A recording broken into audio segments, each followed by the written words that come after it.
She picked candidate number 11.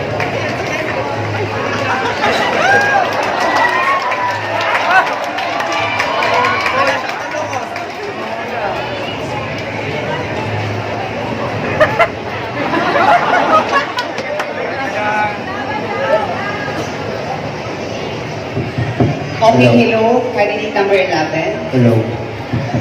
Okay, this is my simple question for you. What makes you feel unworthy and why? Pardon. Okay, this is a question for you. What makes you feel unworthy and why? Okay, bago ko sagutin ang iyong katanungan, gusto kong i-translate mo sa wikang Pilipino para sa 70% nanonood ay pa ang mga kabataan at para mga pinagawa. Okay, let's address the candidate number 11. So,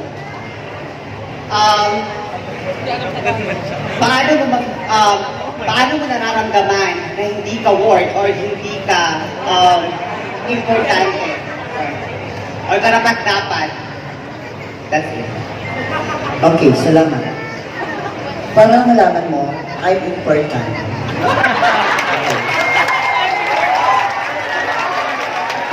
Hindi kailangan sabihan ng isang tao na hindi ka importante kasi ikaw ay nilalang ng isang mahal na Diyos. Tama? Okay. Kung ako ang tatanong sa'yo at ibabalik ko sa'yo ang katanong, ano ang iyong sasagot? And thank you! There you have it, ladies and gentlemen. That's candidate number 4. And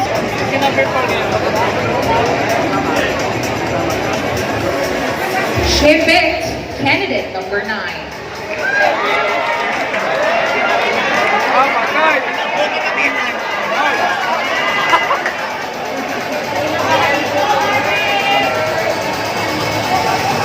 Okay.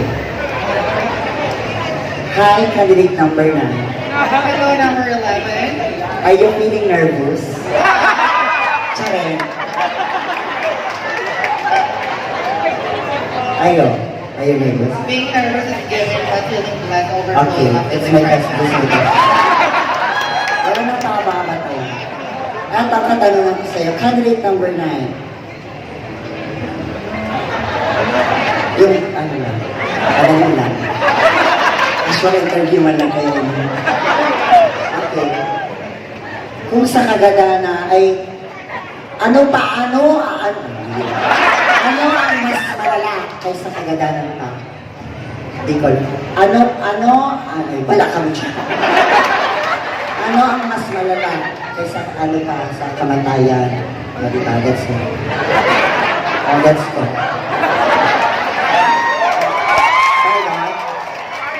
Anong mas malala sa kaysa kagadanan? That's all. Thank you very much for that very much wonderful question. I believe that the thing that is much worse more than death is like living your life that you feel most unwanted. We all know for the fact that it is very much the inevitable way of life is to live and to die. Change should always be the constant thing in this world. But if you feel that you are unwanted, living your life to the fullest, giving your most priorities, giving your most energy to the people, and most importantly to the surround you, and they just give you negativities, then I believe it is much more worse than that. Then therefore, ladies and gentlemen, I would just like to tell you something. We are living in this world, so we must be living our life to the fullest, and we just have to continue to live life deliberately and with unity among others. Because life would probably be always just like a game.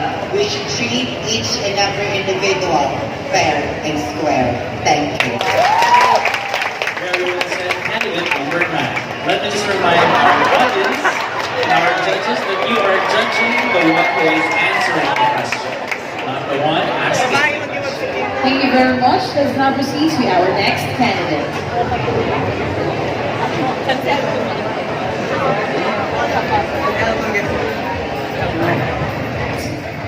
candidate number 5.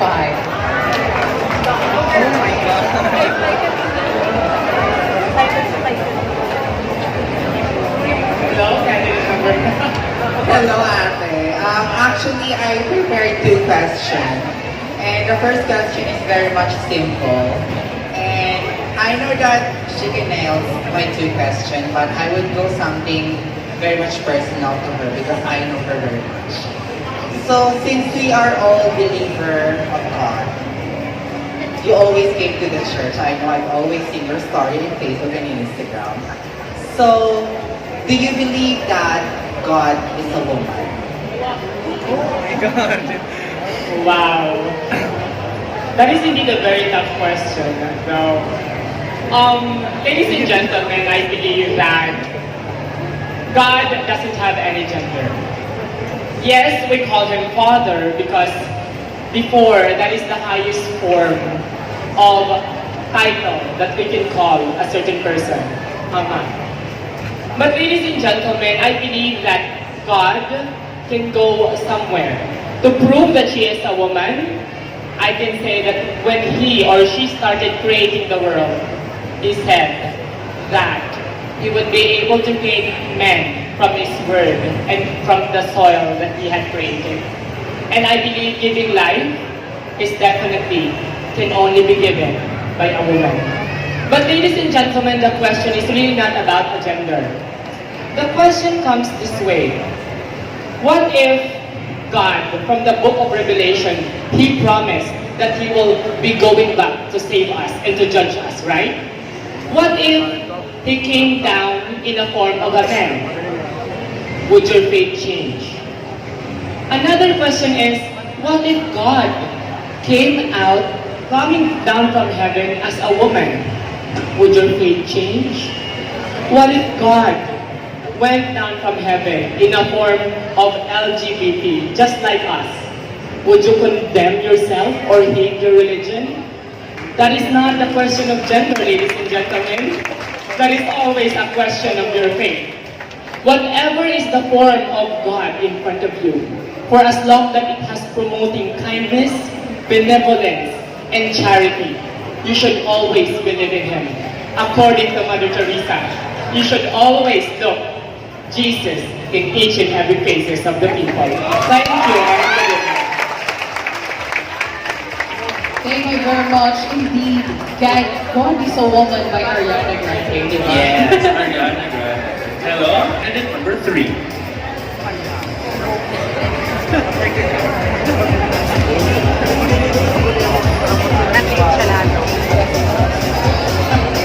Hello, candidate number 3. Hi.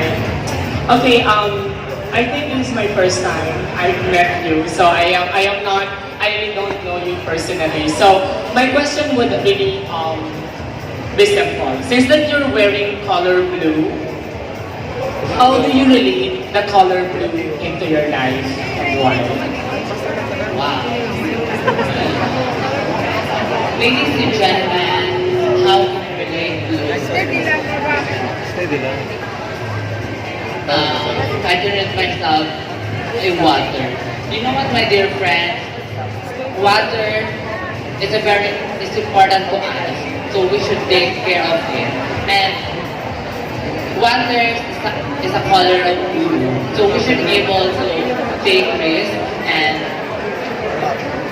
we should conserve water. Thank you so much. Thank you very much. Okay, ma'am, please come back to stage. You will be asking the question. Yes. It's your turn to give back. Payback time. Number 8.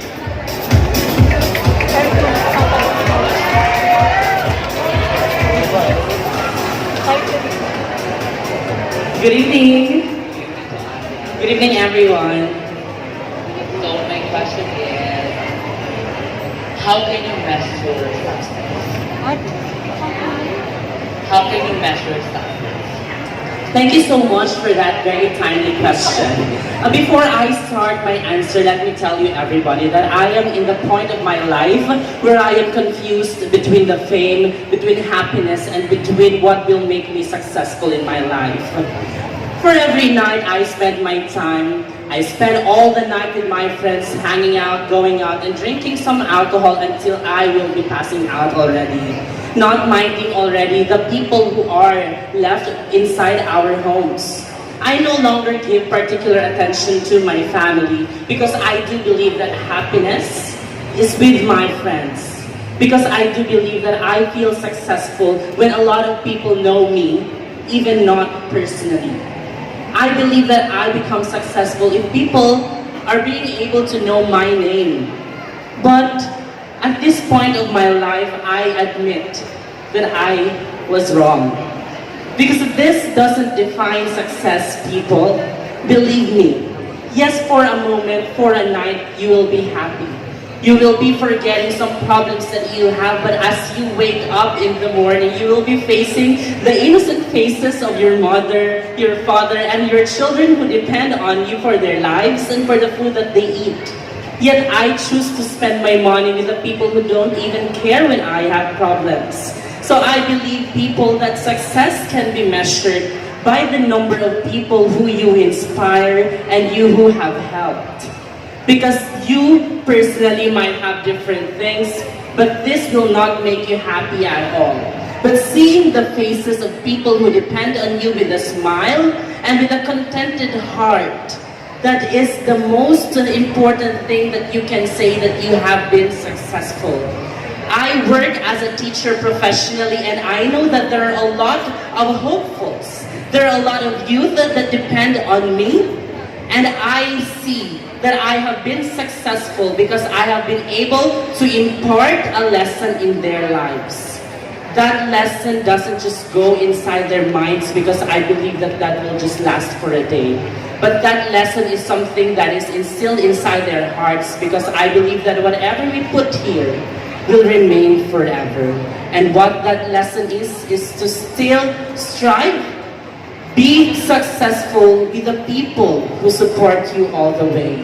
I have my family behind my back always on all my fights. I know that they are here supporting me. They have been with me during my journey in my Miss Q&A, and yes, I have to say that I have really been sorry for all my life because I give particular attention to people who don't matter. So this time, I am being successful because I am giving back everything to my parents, to my siblings. That's why we go to the mall and we experience the things that we cannot experience when we were young, because we were just poor. Yes, simple as that, but I believe I am successful because I have a family to go home to. A family that will accept me, a family that will embrace me because of all the heartaches and pain that I have inside my heart right now. And I believe that as I go home tonight with victory in my hands, I can say that I am successful. Thank you so much. Thank you very much. Candidate number 8, I believe. Candidate number 6.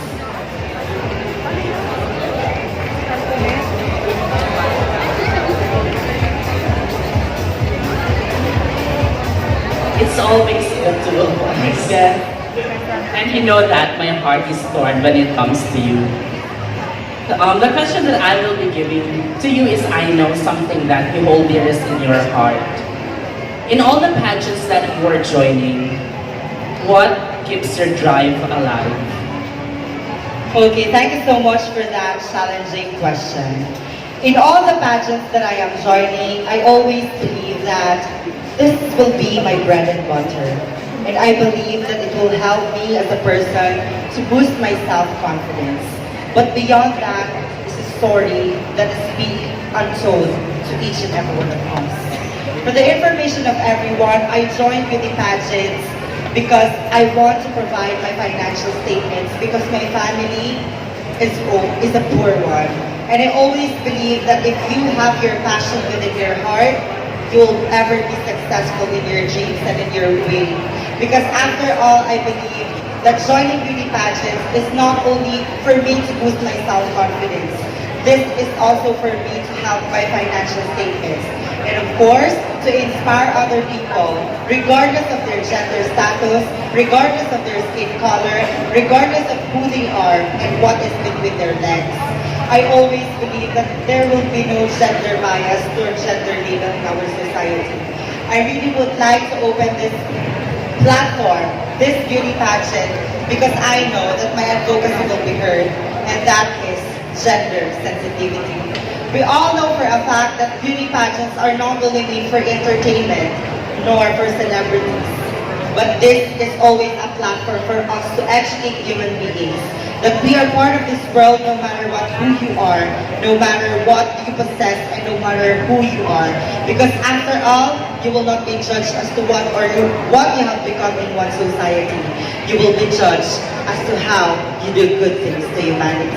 And that is the very essence why I joined beauty pageants, to help me with my financial statements, and of course, to inspire many people.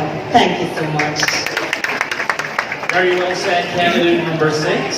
Wow, it was a sisterly fight, but a battle well fought.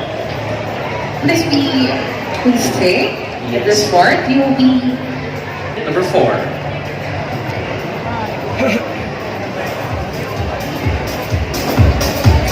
Yes, hi Don. Since I know you personally and you're in love, just love. And then for you, what is love? That's a very simple question. Thank you. Thank you so much for that question. For me, what is love? When we say love, it talks about the feelings for other people, or it's about connection with other people. For me, ladies and gentlemen, when we say love, it's not about a special someone. It's about loving yourself that we call love. Yes, in my 19 years of existence, I encountered those doubters, haters, non-believers, and that makes me a love for myself. But that love for myself, it motivates me and eradicates all the negativity that I face in my life. And that love, I use this as my reinforcement in order for me to prove to myself that no matter no people in my surroundings, unless you're living in a world full of happiness and love to yourself, it can be called as love. Ladies and gentlemen, to those people debating themselves, that they're not believing themselves, there's no people love themselves, believe yourself. Because believing yourself is the most effective way to show to the people that you really love yourself. Thank you so much and good evening. Thank you very much, candidate number 4. Since candidate number 4 already asked and answered, we'll shift it. Candidate number 12.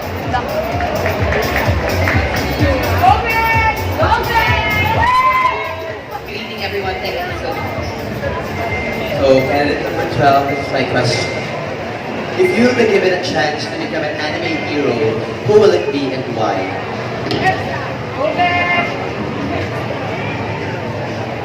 Again, if you will be given a chance to become an anime hero, who will it be and why? To be frankly honest, of the 2 years in my experience in the world of game pageants, and out of all the numerous questions that was given to me, this, I could say, was the hardest. For the very reason that never in my entire life, never in my 18 years of existence, did I watch anime. So it is bombarding in my mind, and it is really nerve-wracking right now to answer this question. If I would be an anime character, what or who would I be and why? I would answer this in the most possible and the easiest way that I can. And I believe that I know at least one anime character, and that is Naruto, right? He is an anime character, right? I only knew Naruto because of my friends, but never did I watch any episode of Naruto. But I know that he has, but knowing Naruto and the thoughts and the thoughts of my friends when watching Naruto is like an epitome of strength, character, and resiliency. He helps each and everyone to be better and to strive for the hardest. The Naruto, his friends, also that part of the anime Naruto is like a he has this driven passion to help and to be better not only for himself but also for the betterment of his friends. And I would like to be Naruto. I would like to be as kind as Naruto. I would like to be as kind to also to impart my kindness to each and everyone and to inspire other people to also be strong. Not only physically strong, but emotionally strong. Because we cannot deny that nowadays that one major problem that we are facing is emotional weakness. And I want to be Naruto. I want to have the strength of Naruto emotionally, that he can control his feelings and turn them into positivity and turn his kindness into his power. I may not have the physical power of Naruto, but I think if I would only be as kind, as powerful, and as good as Naruto, I can also have his power, his prowess to influence everyone just like to be Naruto. Let me end my answer by telling you that I am standing here not only for myself, but also for each and everyone who believes in me. And I hope that I made you all proud with my answer. Never did I watch anime character, but at least I've answered. So there is nothing I can lose and there is nothing I will lose. I was in Naruto and I'm just thankful to God that I prayed this way. Thank you so much. Very well said, candidate number 12. Oh, there is sister. She picked candidate number? Yes, number 2. Number 2. Nanap na siya. Anong year yan? Hello, good evening, Ayala. Good evening, candidate number 2. My question to you is, what pledge shall you give that may prove worthy of your inheritance as a child of the marriage of the East and the West? Oh my God. I repeat my question. What pledge shall you give that may prove worthy of your inheritance as a child of the marriage of the East and the West? Oh my God. I have one request, candidate number 12. Can you please translate the question in Tagalog for the other people to understand also your question, since I have also answering words in my mind right now. What are you saying? But I want you to translate it in Tagalog so that the other audience could also understand what you're saying. Okay. I will do that. I will try my best to translate it in Filipino, but it may take me some while. Wait.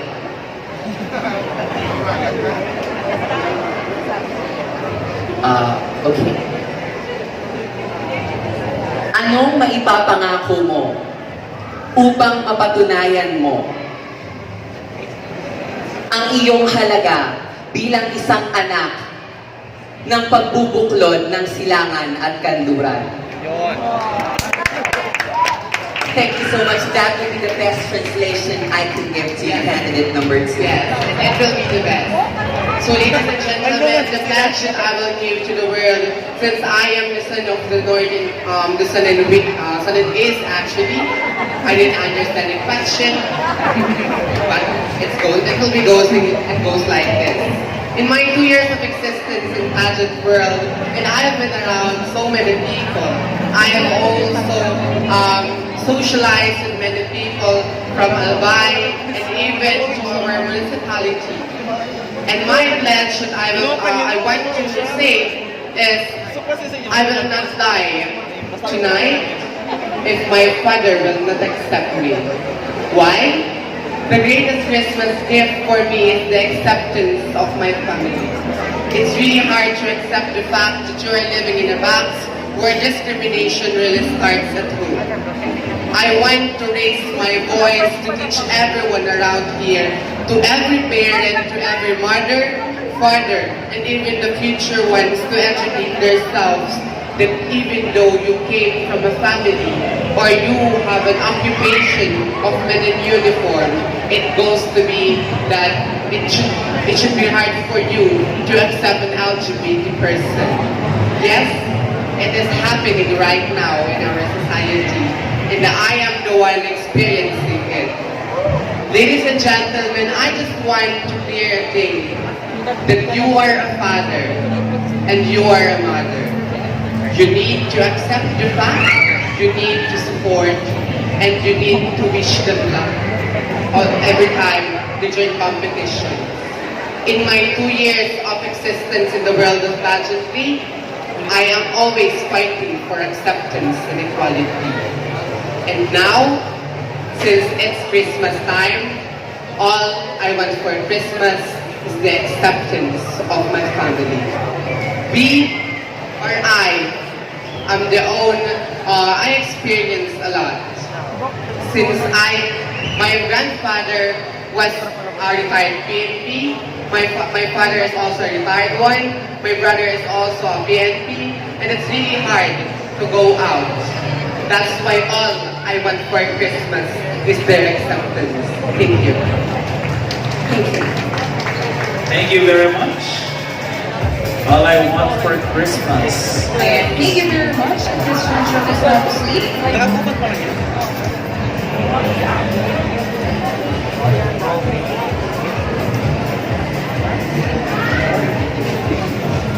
So good evening. So my question is very simple. It will be a hashtag and it is hashtag ghosting. Hashtag ghosting. Let us first define ghosting. Okay? Ghosting, in this era, ghosting is the act of leaving someone without permission. Example, mutual understanding. The two person who has their mutual understanding, his partner leave the other partner without permission because they have no labels. Now in this era, what would I want to say about ghosting is that I promote my advocacy, which is self-love. Kung iiwan ka, okay lang yan. Mahalin mo na lang yung sarili mo. And at the end of the day, no matter what happened, no matter what negative things happen to you, no matter bad things, judgment, discrimination, came from other people, in the end of the day, sarili mo pa rin yung mamahalin mo. Sarili mo pa rin yung mag-take care sa'yo. Sarili mo pa rin ang mag-aalaga sa'yo in the end of the day. So let us spread love and love ourselves. Thank you very much. Thank you very much. That was So this is my question.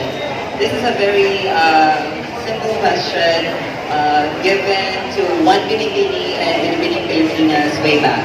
So the question is, when is the right time to listen and when is the right time to speak? Again, when is the right time to listen and when is the right time to speak? Thank you so much for that very heartwarming question. Heartwarming, I should say, because it touches my heart. Because as a human being, as a rationalized person, we're always given an opportunity, a chance to speak out and to listen their cries, their humble thoughts for their humble beginnings. Ladies and gentlemen, I am standing here not only for the stance of the LGBT community, but for everyone who are watching with us right now, regardless of sexual orientation or gender preference. Well, as a rational human being, the best time to listen is when someone is done speaking. And the best time to listen is when someone is having his or her speech. And the best time to speak is when someone has reiterated listening. I think, ladies and gentlemen, that the best part of being a rational human being is to speak out your loud voice. It's to listen those fearful cries and their fearful thoughts. Ladies and gentlemen, I am standing here on my 122nd pageant and using this platform as an advocacy, as an eye-opener, as a platform to speak out and to use my intellectual capability to speak out. And I want each and every one of you to listen to my advocacy. And this advocacy goes like this. Let's end the stigma of discrimination. We are all given equal opportunities in the eyes of God and in the eyes of our law.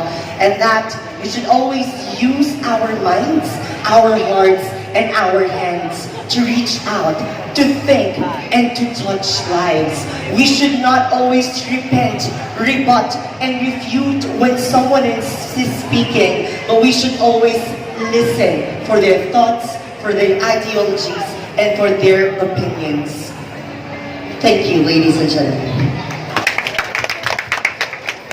Question is one of the toughest questions I received in my 7 years of pageantry. It's a quotation elaboration. Elaborate the quotation, not all legal is moral, not all moral is legal. Elaborate the quotation, not all legal is moral, and not all moral is legal. Thank you for that wonderful question. It is really one of the toughest questions I've had in my pageant time. As I speak, can you please repeat the question? Elaborate the quotation, not all legal is moral, but not all moral is legal. Let me first explain the first statement, not illegal is moral. Not illegal is moral, meaning you are not in between goodness and badness. Because not illegal means being in a society, having harmony with the people beyond or between all of you. And meaning legal means following the rules of the government. Being moral means being good to each and everyone, which means that being legal doesn't actually mean good, because being legal is only following the rules of the government or the society, but you can never tell that the government is always telling the truth or giving the good for the society. And what I mean by moral is that morality is simple as being good as a person. And the next statement, not being moral is being legal, which means it's the other way around. Being moral is better than being legal, because being moral is being good to everyone you encounter in your life. And I just want to live this to everyone before I leave the stage, that being moral is not just having the standards of a beauty pageant, because a beauty pageant is always going to be legal. But being moral, it's being good and being true to yourself. Thank you and good evening. Thank you very much, ladies. That was one fine job.